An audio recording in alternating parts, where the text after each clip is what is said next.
আল্লাহ রাব্বুল আলামিন সূরাতুত তাওবার ৩৬ নম্বর আয়াতে বলেছেন, ইন্না ইদ্দাতাশ শুহুরি ইনদাল্লাহি 12 শাহরান ফি কিতাবিল্লাহ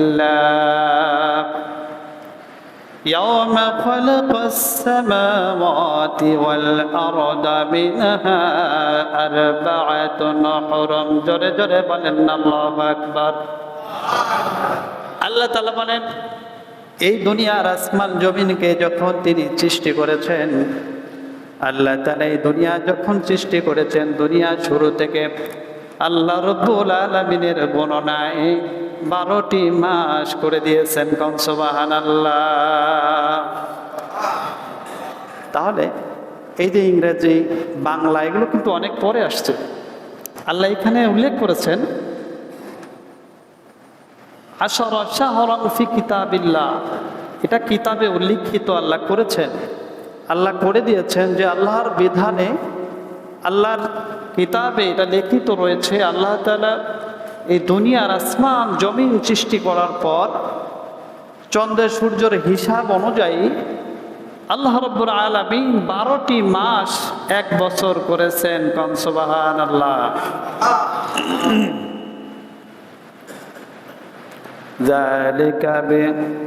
যালিকাদ দীনুল কাইয়্যিম। আর এর মধ্যে আল্লাহ রাব্বুল আলামিন ওয়ালা তাযলিমু ফীহিন্না আনফুসাকুম, আল্লাহ রাব্বুল আলামিন এর মধ্যে 4টি মাস সম্মানিত করেছেন। 12টি মাসের মধ্যে কয়টি মাস সম্মানিত করেছেন? 4টি। একটু মনে রাখবেন, আপনারা একটু বললে সুবিধা হয়। ফি কিতাবিল্লাহি ইয়াওমা খালাকাস সামাওয়াতি ওয়াল আরদ মিনহা আরবাআতুন হুরুম। মিনহা আরবাআ মানে 4, মিনহা আরবাআতুন হুরুম। আল্লাহ রাব্বুল আলামিন এই 12 মাসের মধ্যে কয় মাস উত্তম করেছেন? 4 মাস। বলেন কয় মাস? 4 মাসের মধ্যে ধারাবাহিকভাবে 3 মাস, আর 1 মাস হলো মাঝখান বরাবর, অর্থাৎ রজব মাস, শাবান মাস এবং জুমাদুল সানি পরে মধ্যবর্তী যে মাসটা তার নাম রজব মাস। জিলকদ, জিলহজ, মুহররম আর রজব। জিলকদ আর জিলহজ, মুহররম আর রজব, এই 4টি মাস আল্লাহর কাছে অত্যন্ত সম্মানিত। তাহলে বলেন তো, আমরা যে মাসে আছি এই মাস কি সম্মানিত মাস? এই মাস কি সম্মানিত মাস? কারণ এই মাসে যুদ্ধ বিগ্রহ নিষিদ্ধ ছিল। এই মাসে মানুষ হত্যা করা যাবে না, ফাসিকি করা যাবে না, অন্যায় কোনো কাজ করা যাবে না। আল্লাহ রাব্বুল আলামিন এই 4টি মাসকে পবিত্র মাস ঘোষণা করলেন। কিন্তু রমজান মাস স্পেশালি আছেই। রমজান মাস কিন্তু 12 মাসের মধ্যে শ্রেষ্ঠ মাস।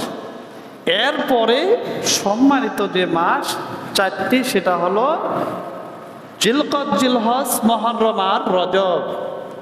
এই 4 মাসের মধ্যে বছরের যে শুরু মাস তার নাম মুহররম মাস। তার নাম কি মাস? মুহররম মাস। তাহলে এটা আমরা কোরআন থেকে পেলাম যে আল্লাহ তাআলা 12টি মাস আসমান জমিন সৃষ্টি হওয়ার পর তিনি দিয়েছেন। আর এই 12টি মাসের মধ্যে 4টি মাসকে তিনি সম্মানিত করেছেন, সেটা রমজানের পরে। এবং আল্লাহ রাব্বুল আলামিন বলেছেন, যালিকাদ দীনুল কাইয়্যিম ফালা তাযলিমু ফীহিন্না আনফুসাকুম।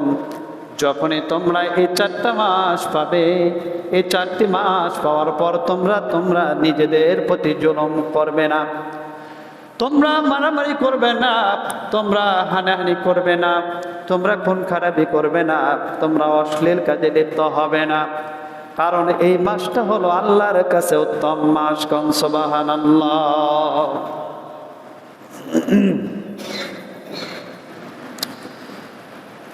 এরপর বলেছেন, এই মাসের মধ্যে যদি কোনো মুশরিক, কোনো কাফের বেঈমান যদি মুসলমানের প্রতি হামলা করে, وقاتلوا المشركين كافة كما يقاتلونكم كافة। কোন মুসলমানের উপর কোন বেদিনরা যদি হামলা করে, তারা যেরকম দল বেঁধে আসবে, মুসলমানদেরকেও বলা হয়েছে তোমরাও দল বেঁধে তাদের সঙ্গে জিহাদ করবা। সুবহানাল্লাহ বলে। কেউ যদি নিষিদ্ধ মাসেও যুদ্ধ করতে আসে, কাফের বেঈমানেরা যদি মুসলমানকে আঘাত করতে আসে, তাহলে বলা হয়েছে যে মুসলমানরা এখানে বসে থাকবে না, মুসলমানরা প্রতিহত করবে, প্রতিশোধ নেবে। সুবহানাল্লাহ। وَاعْلَمُوا أَنَّ اللَّهَ مَعَ الْمُتَّقِينَ। আল্লাহু আকবার। কেননা আল্লাহ তাআলা বলে কাফের আর মুসলমান যখন যুদ্ধ হবে, কাফের আর মুসলমানদের যখন কোন তর্ক বিতর্ক হবে, আল্লাহ তাআলা বলেন যারা মুত্তাকি তাদেরকে বিজয় দান করা হবে। সুবহানাল্লাহ বলে। এটা হলো মুহররম মাস, তাৎপর্য বললাম। এটা হলো মুহররম মাসে কি বললাম? তাৎপর্য বললাম। এটা বললাম কোরআন থেকে। হাদিসে বুখারী শরীফের 3197 নম্বর হাদিসে বিশ্বনবী বলেন যে আল্লাহ যেদিনে আসমান জমিনকে সৃষ্টি করেছেন, সেই দিন হতেই সময় যে অপরিবর্তিত হচ্ছিল, আজও সেইভাবে সময় চলে আসছে। সুতরাং তার মধ্যে আল্লাহ রাব্বুল আলামিন আসমান জমিন সৃষ্টির পর থেকে 12টি মাস এবং 4টি মাস আল্লাহর কাছে উত্তম। সুবহানাল্লাহ। এটা আমরা হাদিস থেকে পেলাম যে এই মাসটা আমাদের জন্য উত্তম মাস, যেই মাসে যুদ্ধ বিগ্রহ করা যাবে না, এই মাসে হত্যা নির্যাতন নিপীড়ন করা যাবে না। এটা আমরা মাস সম্পর্কে জানলাম। এবার আসেন এই মাসের বরকত সম্পর্কে জানি। আশুরা একটা দিন আছে যাকে বলে আশুরার দিন। আশারা শব্দের অর্থ হলো 10। মুহররমের 10 তারিখে আশুরা বলা হয়। আশুরা শব্দের অর্থ হলো 10। মুহররমের 10তম দিনকে আশুরা দিন বলা হয়। عن ابن عباس رضي الله تعالى عنه قال قال رسول الله صلى الله عليه وسلم قدم إلى النبي صلى الله عليه وسلم المدينة فرأى اليهود تصوم يوم عاشوراء। বিশ্বনবী বলেন আমি মুহররম মাসে মদিনায় গেলাম। মদিনায় যাওয়ার পরে যখন আমি সেখানে অবস্থান করলাম, সেই দিনটা ছিল আশুরার দিন। আর আশুরার দিনে আমি মদিনার কিছু ইহুদের দেখলাম তারা রোজা রাখে। তাদেরকে জিজ্ঞাসা করলাম তোমরা কেন এই মাসে রোজা রেখেছ? তোমরা কেন এই আশুরার দিনকে উদযাপন করছো? কেন তোমরা রোজা রাখলে একটু যদি বলো। বিশ্বনবীকে উদ্দেশ্য করে মদিনার ইহুদিরা বলল ইয়া রাসূলুল্লাহ, আমরা এই জন্য এই দিনকে উদযাপন করি, আমরা রোজা রাখি, কারণ এই দিনে আল্লাহ রাব্বুল আলামিন বনি ইসরাইলের সম্প্রদায়ের শ্রেষ্ঠ একজন নবী নাম মূসা, এই মূসা আলাইহিস সালাতু ওয়াস সালামকে ফিরআউনের কবল থেকে মুক্তি দান করেছিলেন। আমাদের মূসা নবী এই দিনকে স্মরণ করে রোজা রেখেছেন, তাই আমরা সবাই সেই রোজা রাখি। সুবহানাল্লাহ। এখানে অনেক বড় একটা কথা আছে। ফাকালা হাদা, তিনি জিজ্ঞাসা করলেন ক্বালু হাদা ইয়াউমুস সালিহ, তোমরা কেন রোজা রাখো? হাদা ইয়াউমুন নাবিয়্যি ইলা বানি ইসরাইল, তারা বলল বানি ইসরাইল নবী সম্প্রদায় রোজা রাখতেন, তাই আমরা রোজা রাখি। মিন আদুবিহিম ফাসামা মূসা ক্বালা ফাআনা আহাক্কু বিমূসা। বিশ্বনবী বললেন যেখানে মূসা আলাইহিস সালাতু ওয়াস সালাম নির্দেশ করেছেন সেইখানে আমি তার চাইতে তোমাদের চাইতে বেশি হকদার। সুবহানাল্লাহ। তোমরা যেমন রোজা রাখো, মূসা আমার ভাই, সেও নবী আমিও নবী, সুতরাং আমিও রোজা রাখার হকদার, আমিও রোজা রাখবো। সুবহানাল্লাহ। এরপর বিশ্বনবী সাহাবীদেরকে উদ্দেশ্য করে বললেন ক্বালা ফাকাহু আহাক্কু বিমূসা, মুসা আলাইহিস সালাতু ওয়াস সালামের সম্প্রদায় যেমন করে রোজা রাখে, মিনকুম ফাসামা ওয়া আমারা বিসিয়াম, আমি আজকে থেকে অর্ডার করলাম আমার উম্মতেরাও এই রোজা রাখবে। সুবহানাল্লাহ বলেন। কিন্তু ইহুদিরা যা করেছে মুসলমানরা তার বিপরীত করবে। কারণ বিশ্বনবী বললেন ইহুদিরা যেটা করে তোমরা সেটা করবা না। তারা রোজা রাখছে একটা, আর তোমরা রাখবা কয়টা? দুইটা রোজা রাখবে। দুইটা রোজার ব্যাপারে রাসূল সাল্লাল্লাহু আলাইহি ওয়াসাল্লাম বলেন ওয়াসুমু আশরা ইখালিফু ফীহি আল ইয়াহুদ ওয়াসুমু ক্বাবলা ইয়াউমিন বা'দা ওয়া ক্বাবলা ইয়াউমিন ওয়া বা'দিহি হাযা ইয়াউমা। বলতেছে 9 তারিখ 10 অথবা 9, 10 অথবা 10, 11, একদিন আগে অথবা একদিন পরে রোজা রাখবা। এখন আমার কথা হলো, বিশ্বনবী ইহুদিরা যা করেন ওই কথা সুস্পষ্টভাবে এই হাদিসে নিষেধ করেছে। যেই কাজ ইহুদিরা করে ওই কাজ কোনো মুসলমান করতে পারে না। তারা রোজা রাখছে একটা, কিন্তু আমি রোজা রাখবো কয়টা? দুইটা। এখন বলেন তো ইহুদিরা যেটা করে সেটা কি করা যাবে? ইহুদিরা যে খেলাধুলা নিয়ে এসেছে, এই যে বাংলাদেশের মানুষ সাপোর্ট, এটা করা যাবে? এই যুবক ভাইয়েরা, এটা করা যাবে? আল্লাহ রাব্বুল আলামিন বলেছেন লা ইয়াত্তাখিযুল মুমিনুনাল কাফিরিনা আউলিয়া মিন দুনিল মুমিনিন। কোন আল্লাহু আকবার। যারা মুসলমান আর ইহুদিরা কখনো বন্ধুত্ব হতে পারে না। লা ইয়াত্তাখিযুল মুমিনিন, মুমিন কখনো কাফেরের বন্ধু হতে পারে না। মুমিন কখনো কাফেরের বন্ধু হতে পারে না। একজন মুসলমান হয়ে কখনো ইহুদি বেদ্দিনের সাপোর্ট করতে পারে না। কখনো এই কাজগুলো করা যাবে না। ও যুবক ভাই, আজকে শখের বয়সে যেটা করছো এটাই তোমার জন্য অকল্যাণ বয়ে আনবে, বলেন ঠিক কিনা?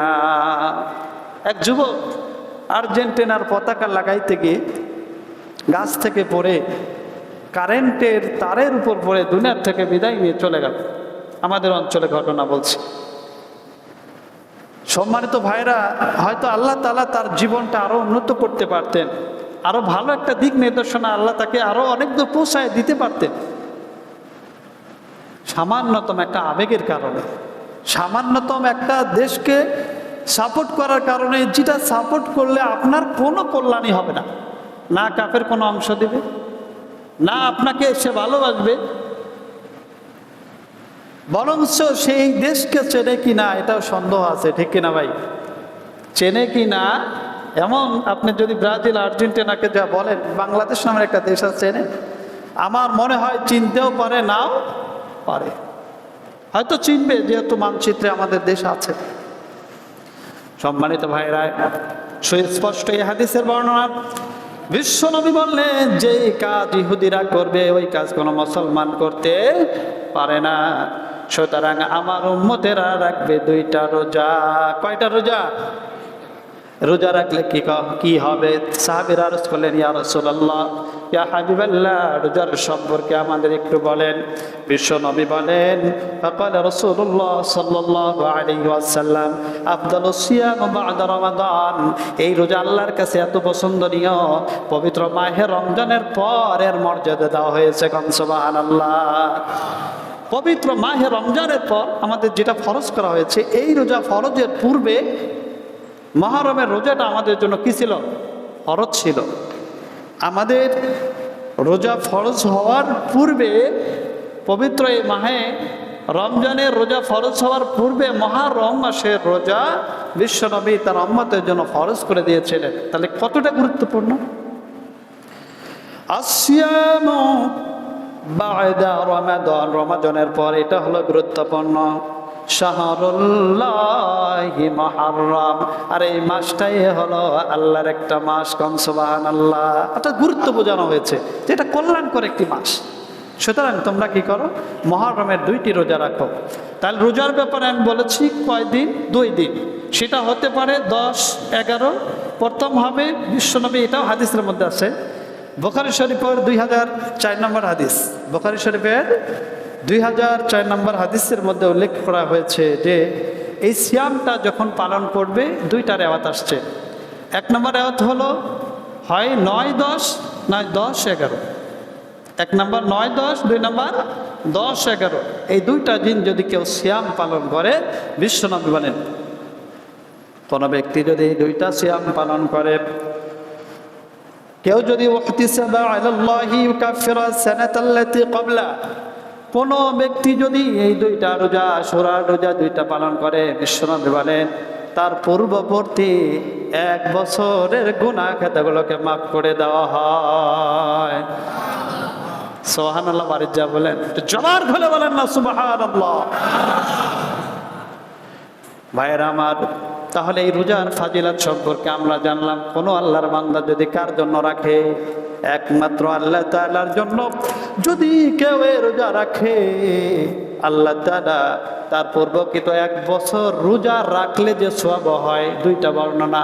1 নম্বর বর্ণনা 1 বছরের গুনাহ মাফ করে দেওয়া হয়, আর দ্বিতীয় বর্ণনা 1 বছর রোজা রাখলে যে সওয়াব হয়, আল্লাহ তাআলা তার আমলনামা ওই সওয়াব দান করেন। কোন সুবহানাল্লাহ।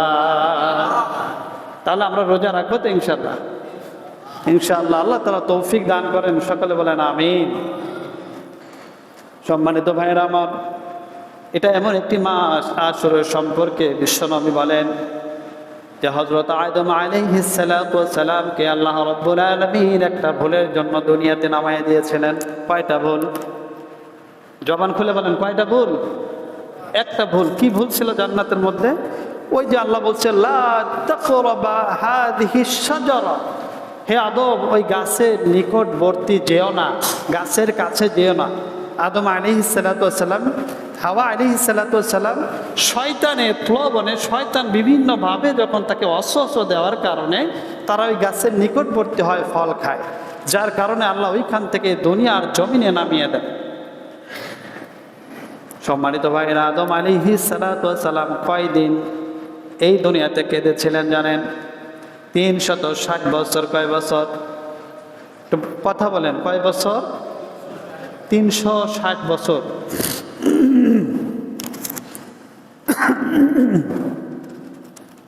360 বছর আল্লাহর কাছে কাঁদলেন। আল্লাহ ক্বালা রাব্বানা যালামনা আনফুসানা ওয়া ইল্লাম তাগফির লানা ওয়া তারহামনা লানাকুনান্না মিনাল খাসিরিন। রব্বুল আলামিন, আমি আমার নিজের প্রতি জুলুম করেছি, ভুল করেছি। রব্বুল আলামিন, আমি আপনার কাছে ক্ষমা চাই, আমাকে মাফ করে দাও। 1 নয় 2 নয়, 360 বছর পর আল্লাহ তাআলা এই মুহররম মাসের আশুরার দিনে আল্লাহ তাআলা তাকে ক্ষমা ঘোষণা করে দিয়েছেন। কোন সুবহানাল্লাহ। কোন মাসে মাফ করেছেন? মুহররম মাসে মাফ করেছেন। হযরত ইদ্রিস আলাইহিস সালাতু ওয়াস সালামকে আল্লাহ রাব্বুল আলামিন মুহররম মাসে মাফ করেছেন। হযরত ইউনূস আলাইহিস সালাতু ওয়াস সালাম, হযরত নূহ আলাইহিস সালাতু ওয়াস সালাম, আপনারা অনেক ঘটনা শুনেছেন, আমি শর্টকাটে বলছি, সময় কম। হযরত নূহ আলাইহিস সালাতু ওয়াস সালামের সময় তার কওমের জন্য, তার জাতির জন্য তিনি দাওয়াত দিয়েছিলেন। কি দাওয়াত? ক্বালা ইয়া কওমি ইবুদুল্লাহা মা লাকুম মিন ইলাহিন গায়রুহু। আল্লাহু আকবার। দাওয়াত দিলেন, আমার কওমেরা, ও আমার জাতিরা, তোমরা একমাত্র আল্লাহ তাআলাকে মেনে নাও। যে আল্লাহ তাআলা তোমাদেরকে সৃষ্টি করেছেন, আমাদেরকে সৃষ্টি করেছেন, তার কম জাতি মেনে নেয় নাই। আল্লাহ তাআলা প্রলোভন দিলেন, বিশাল একটা ঝড় দিলেন, তুফান দিলেন, একবার নিমিষে সমস্ত কিছুকে তিনি নিমজ্জিত করে দিলেন। আল্লাহ তাআলা তার অর্ডারে একটা কিস্তি বানাইতে বলছিলেন, কিস্তিটাকে ভাসমান করে রাখলেন কে? কে রাখলেন? কিস্তি মানে বোঝেন? জাহাজ, নৌকা। এখন তো মাশাআল্লাহ অনেকে ভিডিও করে করে বিভিন্নভাবে বানায় দেখাচ্ছে, যদিও এটা ঠিক না। অনেকে কি ভিডিও বানায় বানায় এগুলো চিত্রগুলো দেখায়, এইভাবে সমুদ্র, এইভাবে মুসা গিয়েছিল, এইভাবে নৌকা ভেসেছিল। এরকম আছে না? দেখছেন না ভিডিও? এগুলো জায়েজ না, এগুলো দেখাও ঠিক না। তখন তার মনের মধ্যে যাকে এটা মনে করেন নহরি কিস্তি ছিল। সম্মানিত ভাইয়ের আমার, হযরত নূহ আলাইহিস সালাতু ওয়াস সালাম এই মহাপ্লাবন থেকে যেই দিন আল্লাহ তাআলা তার সেই নৌকাকে তার সেই কিস্তিকে পাহাড়ের সমতলে ভিড়াইয়ে দিয়েছিলেন, তার ঝড়টা থামিয়ে দিয়েছিলেন, পোলাবান নিমেষে সমাপ্ত করে দিয়েছিলেন, ওই দিনটাও ছিল 10ই মুহররম। সুবহানাল্লাহ। তাহলে বোঝা যায় যে মুহররম মাস আসলে আল্লাহ তাআলা ক্ষমা করেন। মুহররম মাসে আল্লাহ কি করেন? মাফ করেন। অসংখ্য নবীকে বনি ইসরাইলের আল্লাহ তাআলা এই মুহররম মাসের ওসিলায় আশুরার দিনে ক্ষমা করেছেন। আচ্ছা বলেন তো, হযরত ইউনূস আলাইহিস সালাতু ওয়াস সালামকে, হযরত ইউনূস আলাইহিস সালাতু ওয়াস সালামের জীবনী কে জানে না? সবাই কম বেশ জানে যে একটা মাছ তাকে খেয়ে ফেলছে, ছোট বাচ্চাও জানে। হযরত ইউনূস আলাইহিস সালাতু ওয়াস সালাম কার কাছে চেয়েছিলেন?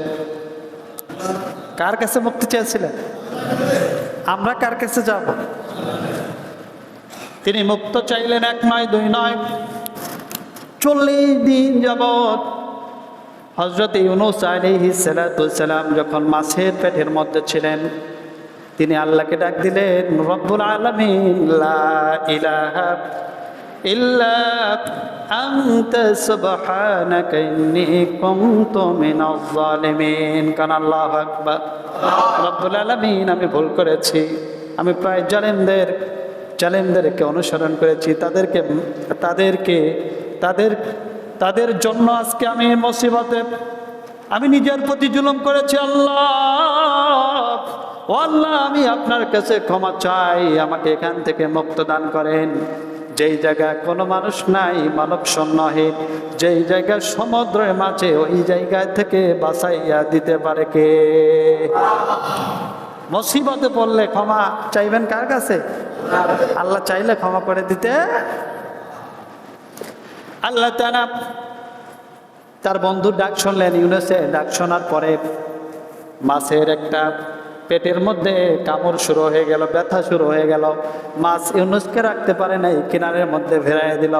সমুদ্রের যে কিনারে তিনি তাকে, কিনারের উপরে যখন তাকে জাগ্রত করে দিয়েছিলেন, যেই দিন জাগ্রত অবস্থায় হযরত ইউনূসকে কিনারে পৌঁছায় দিয়েছিলেন, ওই দিনটাও ছিল 10ই মুহররম। সুবহানাল্লাহ। ওই দিনটাও ছিল কি? 10ই মুহররম। সম্মানিত ভাইরা আমার, এভাবে হযরত ইউসুফ আলাইহিস সালাতু ওয়াস সালামকে কূপে ফেলা দেওয়া হয়েছিল। এই ফেলানোর পরে কূপ থেকে আল্লাহ তাআলা মুক্ত দান করে একজন প্রেসিডেন্ট বানায়া তার বাবার সাথে সাক্ষাৎ করায় দিয়েছিল যেই দিন, ওই দিনও ছিল এই 10ই মুহররমের দিন। কোন সুবহানাল্লাহ। সম্মানিত ভাইয়েরা, হযরত ইব্রাহিম আলাইহিস সালাতু ওয়াস সালাম, যিনি আল্লাহর একজন খলিল বন্ধু ছিলেন, এই বন্ধুকে আগুনের অগ্নিকুণ্ডে ফেলা দেওয়া হয়েছিল। এমন সেমন আগুন নয়, যে আগুনের তাপ এতই ভয়ঙ্কর ছিল, আকাশ দিয়ে পাখি উড়ে যেতে পারতো না। কত ভয়ঙ্কর একটা আগুন তিনি প্রজ্বালিত করেছিলেন। এই আগুনের ভিতর থেকে আল্লাহ রাব্বুল আলামিন যখন ফেলা দেওয়া হয়েছিল হযরত ইব্রাহিম আলাইহিস সালাতু ওয়াস সালামকে, যেই দিন তিনি মুক্ত দান করেছিলেন, ওই দিনটাও ছিল 10ই মুহররম। সুবহানাল্লাহ বলেন। সম্মানিত ভাইরা, শুধু তাই নয়, হযরত মূসা আলাইহিস সালাতু ওয়াস সালাম, যেটা আমি শুরুতে বলেছিলাম এই আয়াতের মধ্যে, বিশ্বনবী রোজার ব্যাপারে যখন বলছেন, বনি ইসরাইল সম্পদে বলছে, হযরত মূসাকে যখন ফিরাউন তাড়া করেছিল নীল নদের পাশে, সাহায্য করেছিলেন কে বলেন তো? আমার আপনার সাহায্যকারী কে? ফাস্তাজাবনা লাহু ওয়া নাজ্জায়নাহু মিনাল গাম্মি ওয়া কাযালিকা নুনজিল মুমিনিন। কোন মুমিন যদি এখনো সেই ইউনূসের মতো তওবা করে, ইউনূসের মতো দোয়া করে, এখনো যদি সেই মূসা আলাইহিস সালাতু ওয়াস সালামের মতো একান্ত আল্লাহ তাআলাকে বিশ্বাস করে আল্লাহর কাছে ক্ষমা চায়, আল্লাহ তাআলা অবশ্যই এই মুমিনদেরকেও বিজয় দান করবেন, মুমিনদেরকেও ক্ষমা করবেন। সকলে বলেন আমিন। কিন্তু আমরা চাইতে পারি না। আমরা সকালবেলায় বলি মিথ্যা কথা, এরপরে নামাজ পড়ি, নামাজ পড়ে উঠে বলি মিথ্যা কথা, এরপরে আমরা সুদ খাই, ঘুষ খাই, আমাদের দোয়া কেমনে আল্লাহ কবুল করবে ভাই? সম্মানিত ভাইয়েরা আমার, হযরত মূসা আলাইহিস সালাতু ওয়াস সালামকে আল্লাহ যেই দিন মুক্ত দান করেছিলেন ওই দিনটাও ছিল 10ই মুহররম। সুবহানাল্লাহ বলেন। এই মুহররম মাসে এত বরকত, এত বরকত আমার আপনার নবীকে এই 10ই মুহররমের ওসিলায় আল্লাহ ক্ষমা করে দিয়েছেন, যদিও তার কোনো গুনাহ ছিল না। আল্লাহ রাব্বুল আলামিন এই মুহররমকে আরো শ্রেষ্ঠত্ব করেছেন। এই মুহররম মাসে একটি ঘটনা রয়েছে যেটা কারবালার, আমরা বিষয়টা মুহররমের অনেক পর, মুহররম আগে আসছে না কারবালা আগে আসছে? মুহররম মাস, মুহররম আগে আসছে না কারবালা আগে আসছে? মুহররম মাস। কারণ বিশ্বনবী যখন বেঁচে ছিলেন তখন তিনি এই বয়ানগুলো করেছেন। আল্লাহ রাব্বুল আলামিন এই মহান দিনে বিশ্বনবীর কলিজার টুকরা হযরত হুসাইন রাদিয়াল্লাহু তাআলা আনহু শাহাদাত বরণ করেছিলেন। কোন দিনে? এই মহান দিনে।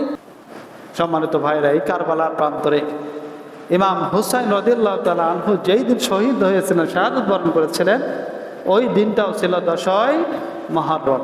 আমরা কারবালা সম্পর্কে আরো বিস্তারিত আলোচনা করব আগামী জুমায় ইনশাআল্লাহ।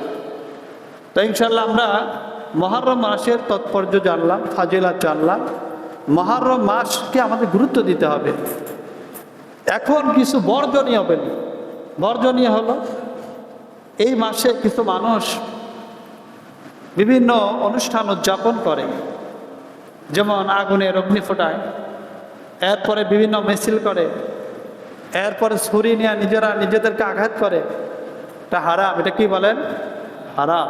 এটা করা যাবে না। কারণ আপনি নিজে নিজের জন্য আঘাত কেন করবেন?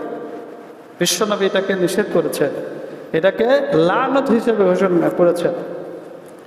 মুসলিম শরীফের বর্ণনার মধ্যে আসছে, বিশ্বনবী বলেন যে কারবালার প্রান্তরে যে ঘটনাকে কেন্দ্র করে যারা উদযাপন করে, ইমাম হুসাইনকে যদি তারা ভালোই বাসে তাহলে তারা যেন এই কাজ না করে। কারণ ইমাম হুসাইন এটা শিক্ষা দেয় নাই যে তোমরা আমার শাহাদত নিয়ে তামাশা করো, তোমরা আমার শাহাদত নিয়ে তোমরা মিছিল করো। আল্লাহ সুবহানাহু ওয়া তাআলা এ থেকে আমাদের হেফাজত করেন, সকল বলেন আমিন। মানুষ আসছে যে মুহররম মাস আসলে বছরের শুরুতে তোমরা বেশি বেশি করে দান করো, এই কথা বিশ্বনবী বলেছে। মুহররম মাস যখন আসবে তোমরা বেশি বেশি করে কি করবা? দান করবা, সদকা করবা। কারণ এটা বছরের শুরুতে যখন দান করবা আল্লাহ তাআলা তোমাদের রিজিকের মধ্যে বরকত দান করবে। এরপর তোমাদের সচ্ছলতা দান করবেন, বছর শুরু থেকে দান করা। হাদিস যে বছরের শুরু থেকে তোমরা দান করো, আল্লাহ তাআলা তোমাদের মধ্যে সচ্ছলতা দান করবে, তোমাদের অর্থনীতি বাড়ায় দিবে, তোমাদের রিজিকের ফয়সালা করে দিবে। সুতরাং দান করবেন কার জন্য? আল্লাহ। দান বা টিস্যুর জন্য যে যা পারেন, আমাদের মুয়াজ্জম সাহেব যাবে, সবার কাছে যাবে, যে যা পারেন দিবেন ইনশাআল্লাহ। তো যেহেতু এটা মাস, দানের মাস, আল্লাহ রাসূল বলছেন আস-সাকি ওয়া হাবিবুল্লাহ, যারা দান করে দানশীল আল্লাহর বন্ধু হয়ে যায়। কারণ সুবহানাল্লাহ, দোতলায় তিনতলায় যে সকল ভাইরা আছেন একজন করে উঠে টিস্যু বাবদে যে যা দান করেন 5 মিনিটের মধ্যে, ভাই একজন করে কাতার থেকে ওঠেন, টিস্যু বাবদে যে যা দান করেন, শুধু টিস্যু বাবদে, যেহেতু আমরা এই মসজিদকে উন্মুক্ত টিস্যুর যে যখন আসে ব্যবহার করে, 1 মাসের দরকার হবে না। হ্যাঁ, 50, 100, যে 200, 300, 500 যা পারেন। তবে সবাই নিয়ত করবেন বড়টা দেওয়ার, বেশি দেওয়ার। কারণ আল্লাহ রাসূল বলছেন আল বখিল লা ইয়াদখুলুল জান্নাহ, যে ব্যক্তি বখিলতা করে, যে ব্যক্তি অর্থ থাকা সত্ত্বেও আল্লাহর রাস্তায় দান করে না, ওই ব্যক্তি জান্নাতে প্রবেশ করবে না। লা ইয়াদখুলুল জান্নাহ, সে জান্নাতে যাবে না। আর যেই ব্যক্তির সমর্থ আছে, অর্থ আছে, সে দান করে, বলছি হ্যাঁ, 2য় তলা এবং 3 তলা একজন করে ভাই উঠে, আমাদের হাফেজ সাহেব গেছেন হয়তো, তার কাছে জমা দিয়ে দেন। এটা আমরা পরে হয়তো গুনে সবার জন্য দোয়া করে দেবো ইনশাআল্লাহ। যে আল্লাহ তারা আজকে আমার এই গত জমায় আমি যেহেতু বলেছিলাম, এই কথার উপর ভিত্তি করে যারা দান করেছেন, আল্লাহ তাআলা যেন তাদের সবাইকে মাফ করে জান্নাতের উচ্চ মাকাম জান্নাতুল ফিরদাউস দান করেন। সেই সাথে এই দানকারীর পিতা, মাতা, দাদা, দাদি নানা নানি, শ্বশুর শাশুড়ি, ভাই বোন, পরিবার, টুকরা সন্তান, প্রাণের স্ত্রী যাদের কবরে, আল্লাহকে দোয়া করবো আল্লাহ তাআলা যেন সকলের কবরগুলোকে জান্নাতের বাগান বানিয়ে দেন। সকলে বলে আমিন। সম্মানিত ভাইরা, আমরা মুহররমের তাৎপর্যের মধ্যে মেইন যে জিনিসটা সেটা হলো রোজা। মনে রাখবেন 10ই মুহররম অথবা 9-10 অথবা 10-11 আল্লাহ তাআলা আমাদের সবাইকে এই মাসে, মুহররম মাসের ওসিলা করে মাফ করেন। যেহেতু এই মাসে সকল নবী রাসূল অনেক গুনাহগারকে আল্লাহ মাফ করে দিয়েছেন, আল্লাহ তাআলা সেই গুনাহগারের মধ্যে যেন আমাদেরকেও ক্ষমা করেন, মাফ করে দেন। সকলে বলে আমিন। শুধু জুমার দিন নামাজ পড়া লাগে, অনেকেই আছে শুধু জুমার দিন আসে। ভাই, এই হায়াতের জিন্দিগি আজ আছে কাল নাই। আপনার আজকে আছেন, কালকে নাও থাকতে পারেন। সুতরাং হায়াত থাকতে আপনি হায়াতের মূল্য দেন, সময় করেন, দিনের উপর মেহনত করেন, আপনি নামাজ পড়েন, দান করেন, সদকা করেন, এইগুলো আপনার জন্য যাবে। দুনিয়ায় যখন কোনো মানুষ মারা যায় তার সব আমল বন্ধ হয়ে যায়, কিন্তু এই যে আজকে যারা দান করছেন, মসজিদের জন্য দান করলেন, এটা আপনার জন্য কিয়ামত পর্যন্ত থাকবে। কোন সুবহানাল্লাহ। আচ্ছা বলেন তো, এটা কি আমার কথা না বিশ্ব নবীর কথা? বিশ্বনবী বলেন 3টা জিনিস মানুষের কবর পর্যন্ত যায়। এক হলো নেক সন্তান, যেই সন্তান বাবা মায়ের জন্য দোয়া করে রব্বিরহামহুমা কামা রাব্বায়ানি সগীরা। আল্লাহ তাআলা এই দোয়া কিয়ামত পর্যন্ত ওই কবরে পৌঁছাইতে থাকে। কোন সুবহানাল্লাহ। 2 নম্বর হলো ইলম, যে ইলম শিক্ষা দেয়, ইলম শিক্ষা করে, যে ইলমের উপর আমল করে, ইলম অনুযায়ী দেখা যায় হাজার হাজার হাফেজ হচ্ছে, তার থেকে আবার হাফেজ হচ্ছে। ইলমের ধারাবাহিকতা যখন বন্টন থাকে এটা কিয়ামত পর্যন্ত তার কবরে হাদিয়া পৌঁছায়। কোন সুবহানাল্লাহ। 3 নম্বর হলো দান, ওয়ায়ুরবিস সাদাকা। যদি কেউ সদকা করে, আল্লাহ কিয়ামত পর্যন্ত এই সদকা তুল জারিয়া করে রেখে দেয়। সে কি সদকা? কি মসজিদ মাদ্রাসায় দান করলো, একটা টিউবওয়েল দিল, একটা গাছ লাগালো, মানুষের সুবিধার্থে কল্যাণকর কাজ করে দিল, এটা তার জন্য কিয়ামত পর্যন্ত হাদিয়া কবরে পৌঁছাইতে থাকে। কোন সুবহানাল্লাহ। আল্লাহ তাআলা আমাদের বোঝার তৌফিক দান করেন। সকলে বলি আমিন। ওয়া আখিরি দাওয়ানা আলহামদুলিল্লাহি রাব্বিল আলামিন।